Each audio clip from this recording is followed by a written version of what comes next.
Next game. Okay, this is one of my favorite games I've ever played. And this was in the last round of the 1993 US Open, which coincidentally was at the same site as the 1993 World Open. So they didn't get a lot of players, but there were a lot of strong players. And I had 6.5 out of 8. This is round 9, and I got a very easy pairing. The other pairings were all grandmasters playing each other, and I got to play an IM who's like sort of an iffy IM. Mikhail Zlotnikov. Sounds good, right? On paper, Mikhail Zlotnikov sounds like a crusher. Okay, so I had black.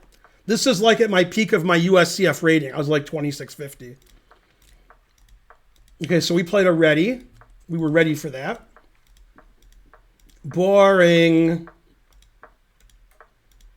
Okay, so you can't get more boring than that. We won the boring prize. It's sort of like my last game because nothing was traded. Okay, now I played E5, the first exciting move of the game. The engine already says black is slightly better. He took on D5. I took with the pawn, which is correct according to the engine. And he played E4. Now, it actually looks like a reversed Ruy Lopez. Like he's playing the Ruy Lopez with black. Okay, I played knight B6, because if he takes my pawn, I want to take with this knight. And probably won't take my pawn. He played H3, but I saw it. I played bishop here. He played rook E1. And now the main point of knight B6 was to play A5. So I can play A4 and tickle him. Okay, he played A3, and then I attacked his pawn with queen E7, and he made the losing move. So the engine says this position's equal, but he played for a trick. Okay, and his trick backfired, which is good because I was his opponent. Okay, and that guy says free Palestine. I was going to pay for it, but if it's free, I'll take it. There's a Family Guy episode where there's a guy on the street holding a sign that says free Tibet.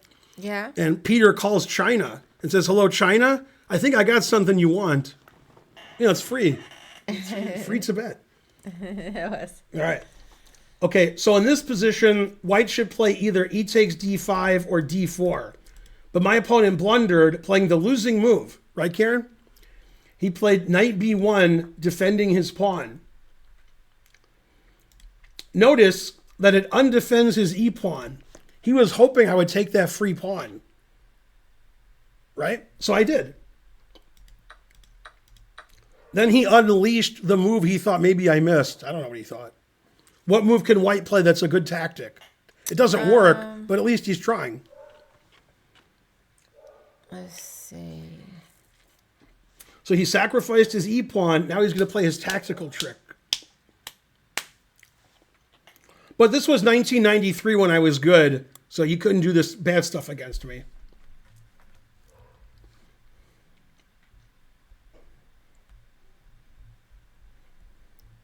Let's see.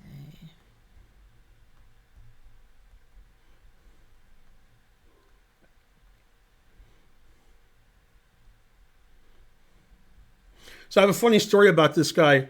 Several years after this game, at least 10, I played him in Foxwoods in the last round when neither one of us could win any money. And I was slightly better with white out of the opening. Then I was clearly better. Then I won a pawn. Then I won a pawn up double rook endgame with good technique. The game went like 65 moves. When the game ended, he said, I was completely winning. So I said, I agree. The Czech grandmaster Jan Placheka taught me that, to say I agree when a guy says he's completely winning. He had no comeback to that. I looked at the game with an engine and said I was always better or winning. So, but I agreed with him. He has a double attack. I mean, I'm looking at the 95. But that's too tricky.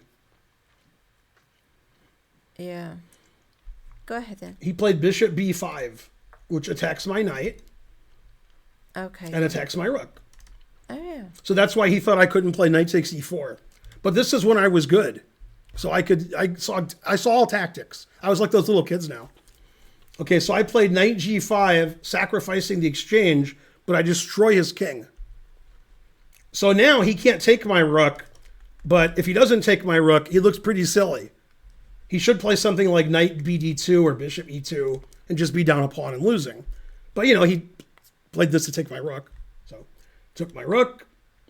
I played bishop takes. I want to keep my knight. He took back. I played knight h3 check, and I'm coming to checkmate him. So you don't want to play king g2 because I have knight f4 check. You don't want to play your king to the h file because I have queen h4. So he played king f1. I played queen h4, threatening checkmate with advantage. He played rook e2, and I played knight f4, threatening checkmate. Again. Right. How did he stop checkmate? King e1. Correct. Now I play one of my favorite moves ever. And it's the engine move. If it wasn't the engine move, it would still be one of my favorite moves. But it is the engine move, so now it goes even higher. This is one of the 5 best moves I've ever played.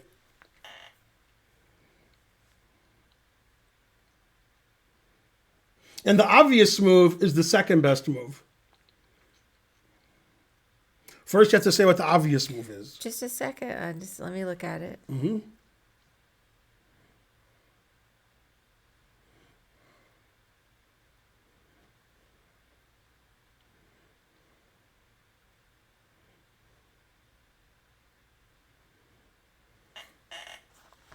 Knight to g1 would be one of the top moves. Oh, you change it to knight g2. I like knight g1 better.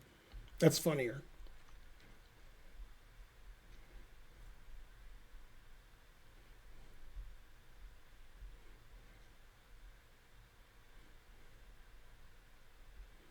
My opponent's a good player because he's setting up for the next game.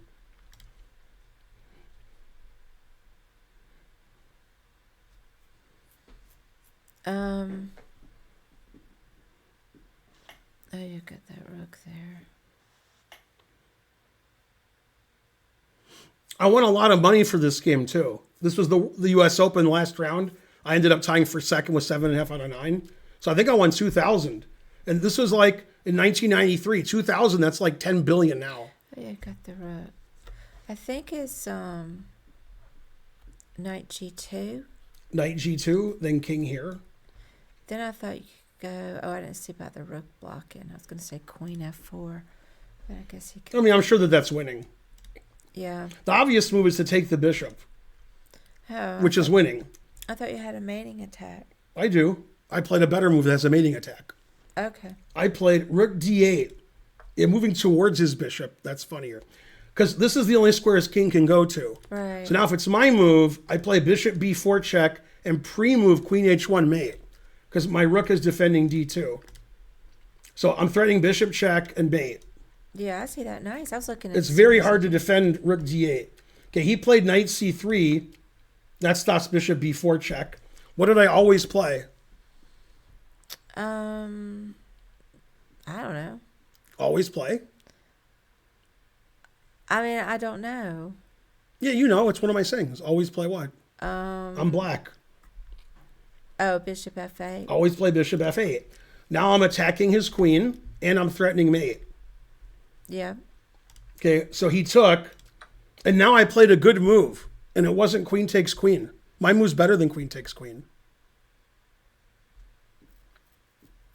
Yeah, the engine says my move's better. Man, this is when I was sharp. These are the good old days. Let's see if you check.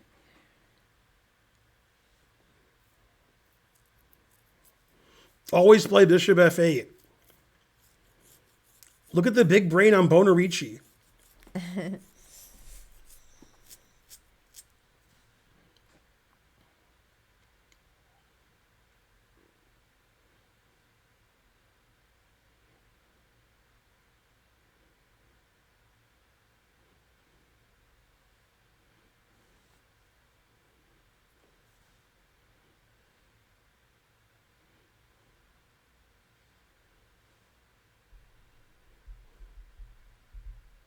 Darn, I'm not real sure. There's only one move you can play that's not queen takes queen. You suggested it earlier. I then mean, when the knight check. right, knight check is better than queen takes queen. If knight check, if he plays king g f1, then queen h1's mate. If he plays here, then queen here's mate. Right. But, And if he plays his king to the d file, I take his queen with check. Then I can win his bishop. oh, okay. So he played king d2 and I took with check. Then he resigned. And then I won like $2,000. That was a lot of money in 1993. Yeah. Yay. It says World Open, but it was the US Open, but it was at the same site, so people, they didn't know. Yeah. Now it's a Target. That is a good game. That's one of my favorite games because I did it in the last round for a lot of money with black. How do you say the guy's name? Mikhail Zlotnikov. Zlotnikov. Mikhail Zlotnikov. When he was born, he was old. He's one of these old Russians, but he's always an old Russian, even when he was like 10. I don't know how he did it.